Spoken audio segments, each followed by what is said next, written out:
बुद्धि एक अमूल्य गुण है जो हमें तर्क, समझ और निर्णय लेने की क्षमता प्रदान करती है। ये मानवता का वह विशेष पहलू है जो हमें अन्य प्राणियों से अलग करता है।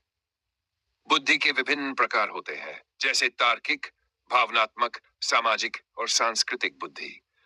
इनके माध्यम से व्यक्ति अपने जीवन के हर क्षेत्र में सफल हो सकता है। बुद्धि का बंटवारा एक समाजशास्त्री और नैतिक विषय है, जिसका संबंध इस बात से है कि समाज में कैसे और किन आधारों पर बुद्धि का विकास और उपयोग किया जाता है। बुद्धि का स्वरूप, बुद्धि को मापना और वर्गीकृत करना कोई सरल कार्य नहीं है। यह जटिल और बहुआयामी है। कुछ लोग इसे त्वरित निर्णय लेने की क्षमता मानते हैं, जबकि कुछ के लिए यह समस्याओं को हल करने की शक्ति है। पश्चिमी दर्शन में इसे मानसिक क्षमता से जोड़ा जाता है, जबकि पूर्वी दर्शन में इसे ज्ञान और आत्म साक्षात्कार से संबंधित माना जाता है। दोनों ही दृष्टिकोण बुद्धि की जटिलता को रेखांकित करते हैं। बुद्धि का बंटवारा कैसे होता है? 1. प्राकृतिक बंटवारा। यह जन्मजात होता है। हर व्यक्ति की बुद्धि अलग होती है और यह जैविक और आनुवंशिक तत्वों से प्रभावित होती है। कुछ लोग स्वाभाविक रूप से अधिक बुद्धिमान होते हैं, जबकि कुछ अन्य के लिए यह क्षमता विकसित करने योग्य होती है। सामाजिक बंटवारा। समाज में बुद्धि का बंटवारा सामाजिक कारकों से भी प्रभावित होता है। शिक्षा, पारिवारिक पृष्ठभूमि, आर्थिक स्थिति और सामाजिक अवसर व्यक्ति की बुद्धि के विकास में महत्वपूर्ण भूमिका निभाते हैं।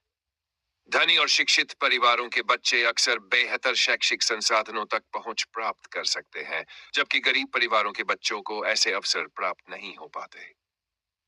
संस्थागत बंटवारा। समाज में विभिन्न संस्थाएं जैसे स्कूल, कॉलेज और विश्वविद्यालय बुद्धि का विकास करने और उसका बंटवारा करने के प्रमुख स्रोत होते हैं। ये संस्थाएं विद्यार्थियों को ज्ञान और कौशल प्राप्त करने के लिए एक मंच प्रदान करती हैं। लेकिन संस्थागत असमानता के कारण सभी को समान अवसर नहीं मिलते। बंटवारे के प्रभाव। आर्थिक असमानता। बुद्धि के बंटवारे का सबसे प्रत्यक्ष परिणाम आर्थिक असमानता में दिखता है। जो लोग बेहतर शिक्षा और संसाधनों का लाभ उठाते हैं, वे अधिक बुद्धिमान और सफल हो सकते हैं, जिससे उन्हें बेहतर नौकरी और सामाजिक स्थिति प्राप्त होती है। वहीं जिनके पास ये अवसर नहीं होते, वे संघर्ष करते हैं। सांस्कृतिक प्रभाव। बुद्धि का बंटवारा विभिन्न संस्कृतियों में अलग अलग होता है।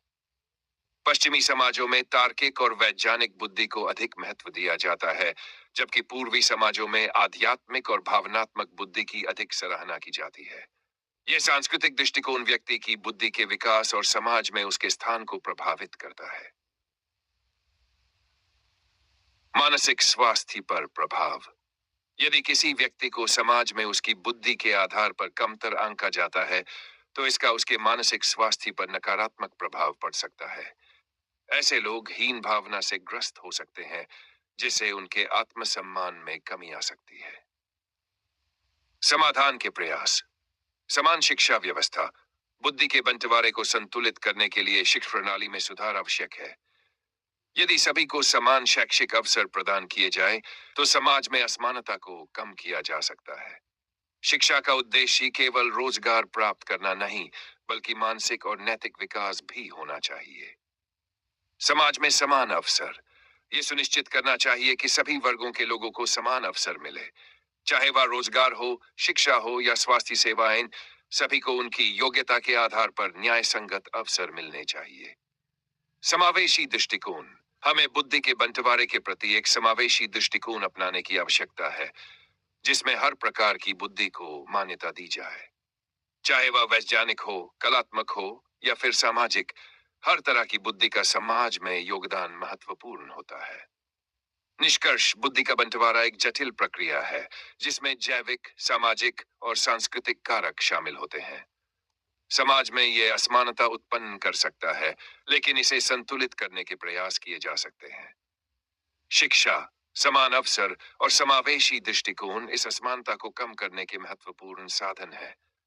जब समाज में हर व्यक्ति को अपनी बुद्धि को पहचानने और उसका पूर्ण उपयोग करने का अवसर मिलता है, तो यह समाज के समग्र विकास में योगदान देता है।